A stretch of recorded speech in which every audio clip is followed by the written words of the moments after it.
All right, so I'm just making a little bit of a follow-up video just to help folks tell you what I did. I'll preface it by saying that there's multiple ways to do any type of repair, just merely sharing what works for me. Everybody has different ways and methods, and none of them are, wrong. They're all right. If it works for you, it works. If it gets the job done and it's done right, it works. But as you can see, I got a brand new turbo mounted in here. I do have a little laser pointer going just to help, but a couple things to be mindful of.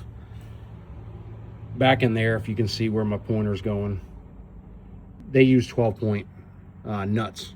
There's 4 of them with a crushed metal gasket that bolts right to the exhaust manifold. They're a pain.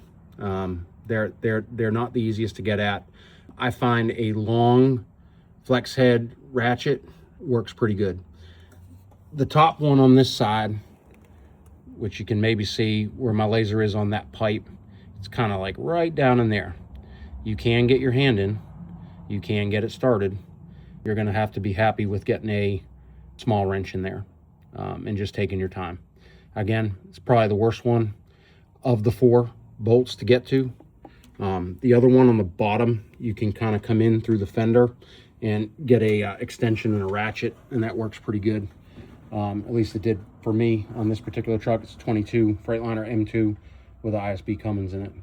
A couple other things to be mindful for. Now, when I did this coolant tank, that line, all these lines, this was all out of the way. I've mounted it because we're getting ready to go back, mount everything else up, and install the actuator tomorrow. You can see I have my guide pins installed there.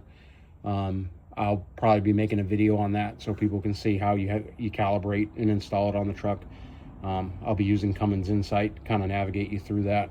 It may give you a little bit of additional info, but if you can see back in here, so right where that pointer is, that is the inlet NOx sensor, and you have a clamp behind it right on that flex pipe going to the exhaust, and then there's another clamp that is attached to the turbo. There's a little, I'll call it a centering pin, but it's really not used for that.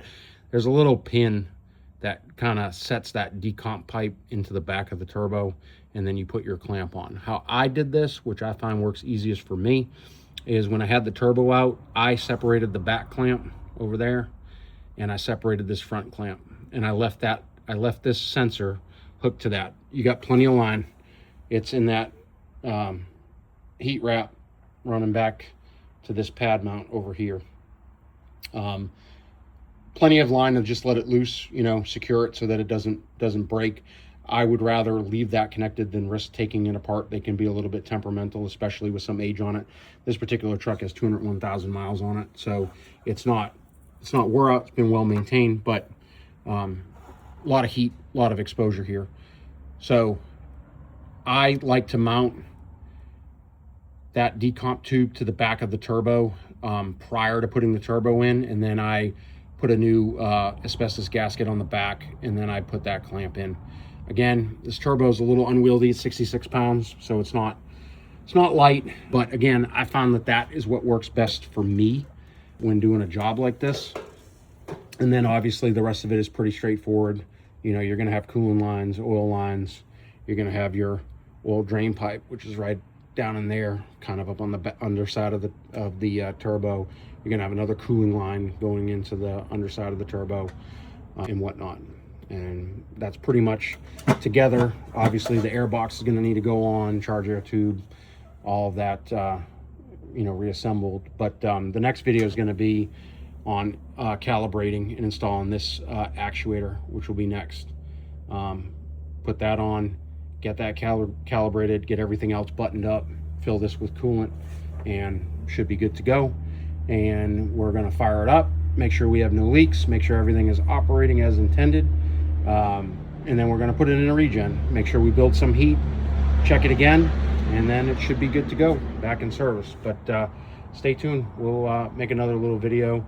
Hopefully it helps somebody out there. Not the worst job in the world, not the easiest. It's just time consuming. You have to be patient and work on those nuts, getting them out without breaking any studs, because then your life just gets real complicated real fast. All right. Well, take care. Have a good rest of your day, guys. Thank you.